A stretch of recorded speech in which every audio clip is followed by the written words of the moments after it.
81 ದಿನದಿಂದ ಪರಪ್ಪನ ಅಗ್ರಹಾರ ಜೈಲಲ್ಲಿರೋ ದರ್ಶನ್ ಹಾಗೂ ಪವಿತ್ರ ಇವತ್ತು ಮುಖಾಮುಖಿಯಾಗಿದ್ರು.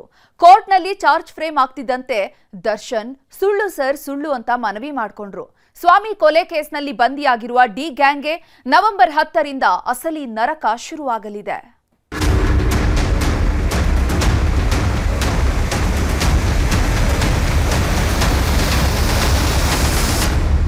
ಚಾಲೆಂಜಿಂಗ್ ಸ್ಟಾರ್ ದರ್ಶನ್ ಪಾಲಿಗೆ ಇಷ್ಟು ದಿನ ಆಗಿದ್ದು ಒಂದು ಲೆಕ್ಕ, ಇನ್ಮೇಲೆ ಶುರುವಾಗುವುದು ಇನ್ನೊಂದು ಲೆಕ್ಕ. ಇಷ್ಟು ದಿನ ವಿಚಾರಣೆ, ಮಹಜರು, ಜೈಲುವಾಸ ಆಗಿದ್ದೆಲ್ಲ ಬರೀ ಸ್ಯಾಂಪಲ್. ಈಗ ಅಸಲಿ ಆಟ ಶುರುವಾಗಲಿದೆ. ರೇಣುಕಾಸ್ವಾಮಿ ಕೊಲೆ ಪ್ರಕರಣ ಚಾರ್ಜ್ ಫ್ರೇಮ್ ಆಗಿದ್ದು ಷಡ್ ರಹಸ್ಯ ಒಂದೊಂದಾಗಿಯೇ ತೆರೆದುಕೊಳ್ಳಲಿದೆ. ಇವತ್ತು ಕೋರ್ಟ್ಗೆ ಆಗಮಿಸಿದ್ದ ಎಲ್ಲ ಆರೋಪಿಗಳ ಮುಖದಲ್ಲಿ ಪಾಪ ಪ್ರಜ್ಞೆ ಎದ್ದು ಕಾಣುತ್ತಿತ್ತು. ಅದರಲ್ಲೂ ದರ್ಶನ್ ಹಾಗೂ ಪವಿತ್ರ ಮುಖದಲ್ಲಂತೂ ಸಣ್ಣ ಖುಷಿಯೂ ಇರಲಿಲ್ಲ.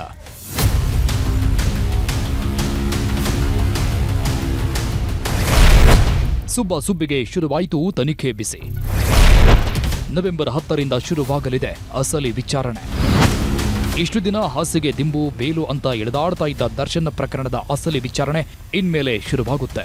ಕೋರ್ಟ್ನಲ್ಲಿ ಇವತ್ತು ಪ್ರಕರಣದ ಚಾರ್ಜ್ ಫ್ರೇಮ್ ಆಗಿದೆ. ಹೀಗಾಗಿ ನವೆಂಬರ್ 10ರಿಂದ ಅಸಲಿ ವಿಚಾರಣೆ ನಡೆಸುವುದಾಗಿ ನ್ಯಾಯಾಧೀಶರು ಆದೇಶ ನೀಡಿದ್ದಾರೆ. ಇವತ್ತು ಆರೋಪಿಗಳ ದೋಷಾರೋಪ ಪಟ್ಟಿ ಓದಿದ ಜಡ್ಜ್ ಸುಬ್ಬಿಯ ಕರಾಳ ಕಥೆ ಬಿಚ್ಚಿಟ್ರು. ರೇಣುಕಾಸ್ವಾಮಿ ಕೊಲೆ ಕೇಸ್ನ ಪ್ರಮುಖ ಸೂತ್ರಧಾರಿಯೇ ಪವಿತ್ರ ಗೌಡ.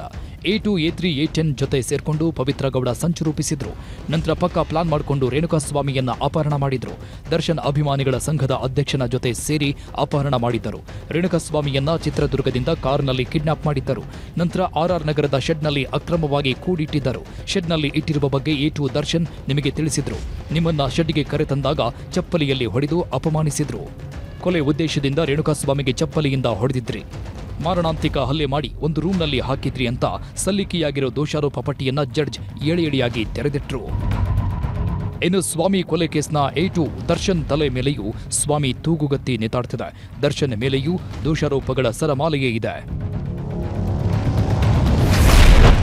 ರೇಣುಕಾಸ್ವಾಮಿಯನ್ನ ಶೆಡ್ಗೆ ಎತ್ತಾಕೊಂಡು ಬರ್ತಿದ್ದಂತೆ ದರ್ಶನ್ ರಣರಾಕ್ಷಸರಾಗಿದ್ರಂತೆ. ನನ್ನ ಹೆಂಡತಿಗೆ ಕೆಟ್ಟ ಮೆಸೇಜ್ ಕಳಿಸ್ತೀಯಾ ಅಂತ ಹಲ್ಲೆ ಮಾಡಿದ ದರ್ಶನ್ ರೇಣುಕಾಸ್ವಾಮಿಯನ್ನ ಮೇಲಕ್ಕೆ ಎತ್ತಿ ಕುಕ್ಕಿದ್ರು. ರೇಣುಕಾಸ್ವಾಮಿ ಮರ್ಮಾಂಗಕ್ಕೂ ಒದ್ದಿದ್ರು. ಕೊಲ್ಲುವ ಉದ್ದೇಶದಿಂದಲೇ ಹಲ್ಲೆ ಮಾಡಿದ್ರು. ಅಷ್ಟೇ ಅಲ್ಲ, ರೇಣುಕಾಸ್ವಾಮಿಯ ಪ್ಯಾಂಟ್ ಬಿಚ್ಚಿ ಹಲ್ಲೆ ಮಾಡಿದ್ದಲ್ಲದೆ ಕೆಲವರಿಗೆ ಹಣದ ಆಮಿಷ ತೋರಿಸಿ ತಪ್ಪೊಪ್ಪಿಕೊಳ್ಳುವಂತೆ ಮಾಡಿದ್ರು ಅಂತ ದೋಷಾರೋಪ ಪಟ್ಟಿಯಲ್ಲಿ ಉಲ್ಲೇಖಿಸಿದ್ದಾರೆ. ಕೋರ್ಟಲ್ಲಿ ನ್ಯಾಯಾಧೀಶರು ದೋಷಾರೋಪಗಳ ಸರಮಾಲೆಯನ್ನ ಓದ್ತಾ ಇದ್ದಂತೆ ಕೊಲೆ ಆರೋಪಿ ದರ್ಶನ್ ಹೇಳಿದ್ದೊಂದೇ, ಇದೆಲ್ಲ ಸುಳ್ಳು ಸಾರ್, ನಾವು ಕೊಲೆ ಮಾಡಿಲ್ಲ ಅಂತ. ನನ್ನ ಮೇಲಿನ ಎಲ್ಲ ಚಾರ್ಜ್ಗಳು ಸುಳ್ಳು, ಎಲ್ಲವೂ ಸುಳ್ಳು ಸಾರ್, ಸುಳ್ಳು. ನಾವು ಕೊಲೆಗಡುಕರಲ್ಲ. ಈ ಪ್ರಕರಣದ ತನಿಖೆಗೆ ಲಾಯರ್ ಚೇಂಜ್ ಮಾಡಬೇಕು, ಕಾಲಾವಕಾಶ ಕೊಡಿ ಅಂತ ಮನವಿ ಮಾಡಿದ್ದಾರೆ. ಕ್ರಿಮಿನಲ್ ಪ್ರಕರಣದಲ್ಲಿ ಇದೊಂದು ಪ್ರಕ್ರಿಯೆ ಅಂತ ಕರೀತಿದ್ದಾರೆ, ಅದನ್ನು ಪ್ರೊಸೀಜರ್ ಅದು. ಸೊ ಇವತ್ತು ಎಲ್ಲ ಆರೋಪಿಗಳು, ಜೈಲಲ್ಲಿರುವಂಥ ಆರೋಪಿಗಳು ಮತ್ತು ಬೇಲಲ್ಲಿರುವಂಥ ಆರೋಪಿಗಳು ಹಾಜರಾಗಿದ್ದರು. ಇವತ್ತು ನ್ಯಾಯಾಲಯ ಅಂದರೆ ದೋಷಾರೋಪಣೆಯನ್ನು ಹೊರತಂದರೆ ಚಾರ್ಜಸ್ ಅಂತ ಕರೀತಾರೆ. ಅಂದರೆ ಪೊಲೀಸ್ನವರು ಏನು ಇದುವರೆಗೂ ಇನ್ವೆಸ್ಟಿಗೇಷನ್ ಮಾಡಿ ಚಾರ್ಜ್ ಶೀಟ್ ಹಾಕಿದ್ರಲ್ಲ, ಅದು ಎವಿಡೆನ್ಸ್ ಅಲ್ಲ. ಇವತ್ತು ಕೋರ್ಟ್ ಏನು ಚಾರ್ಜಸ್ ಅಂತ ಒಂದು ಫ್ರೇಮ್ ಮಾಡಿದೆ, ಅದು that is called allegations, charges. ಅದರ ಮೇಲೆ ಇವಾಗ ಕೇಸು ವಿಚಾರಣೆ ಸ್ಟಾರ್ಟ್ ಆಗುತ್ತೆ. ಇವತ್ತು ದೋಷಾರೋಪಣೆಯನ್ನು ಹೊರಿಸಿದ್ದಾರೆ. ಸುಬ್ಬಿ ಅಂದ್ರೆ ಒಂದು ಕಾಲದ ಜೋಡಿ ಹಕ್ಕಿಗಳು.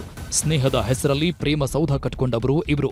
ಆದ್ರೆ ಸ್ವಾಮಿ ಕೊಲೆ ಕೇಸ್ನಲ್ಲಿ ಲಾಕ್ ಆಗಿದ್ದೇ ಆಗಿದ್ದು, ನಾನೊಂದು ತೀರ ನೀನೊಂದು ತೀರ ಎನ್ನುವಂತಾಗಿದ್ದಾರೆ. ಸ್ವಾಮಿ ಕೊಲೆ ಕೇಸ್ನಲ್ಲಿ ಲಾಕ್ ಆದ ದಿನದಿಂದಲೂ ಇಬ್ಬರ ಮಧ್ಯೆ ಸಂಪರ್ಕವೇ ಇಲ್ಲದಂತಾಗಿದೆ. ಆದ್ರೆ ಪವಿತ್ರ ಗೌಡ ಮಾತ್ರ ದರ್ಶನ್ರನ್ನ ಮಾತನಾಡಿಸೋದು ಬಿಡ್ತಿಲ್ಲ. ಅವಕಾಶ ಸಿಕ್ಕಾಗ್ಲೆಲ್ಲ ದರ್ಶನ್ರನ್ನ ಮಾತನಾಡಿಸೋದಕ್ಕೆ ಪ್ರಯತ್ನ ಮಾಡ್ತಾನೆ ಇದ್ದಾರೆ. ಬರೋಬ್ಬರಿ 2 ತಿಂಗಳ ನಂತರ ದರ್ಶನ್ ಮತ್ತು ಪವಿತ್ರ ಗೌಡ ಮುಖಾಮುಖಿಯಾಗಿದ್ರು.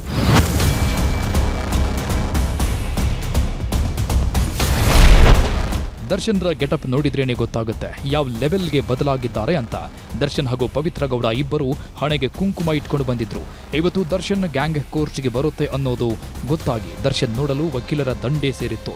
ಹೀಗಾಗಿ ಕೋರ್ಟ್ ಒಳಗೆ ಬರಲಾಗದೆ ಆರೋಪಿಗಳೆಲ್ಲ ಬಾಗಿಲಲ್ಲೇ ನಿಂತಿದ್ರು. ಕಿಕ್ಕಿರಿದು ಸೇರಿದ್ದ ವಕೀಲರನ್ನ ನೋಡಿದ ಜಡ್ಜ್ ನಸುನಕ್ರು.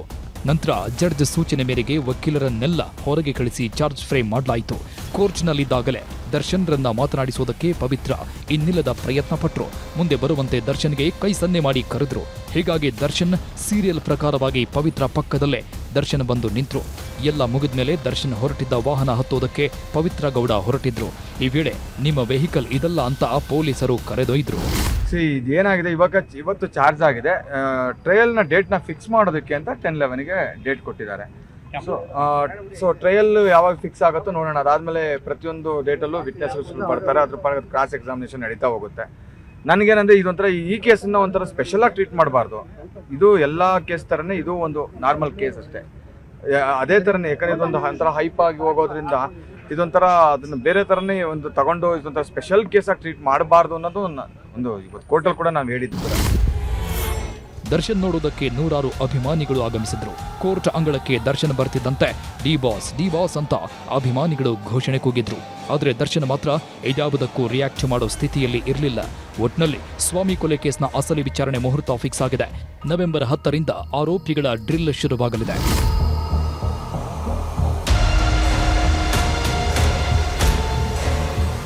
ಸತೀಶ್ ಮತ್ತು ಗಂಗಾಧರ ಜೊತೆ ಮುನಿರಾಜು, ನ್ಯೂಸ್ 18 ಬೆಂಗಳೂರು.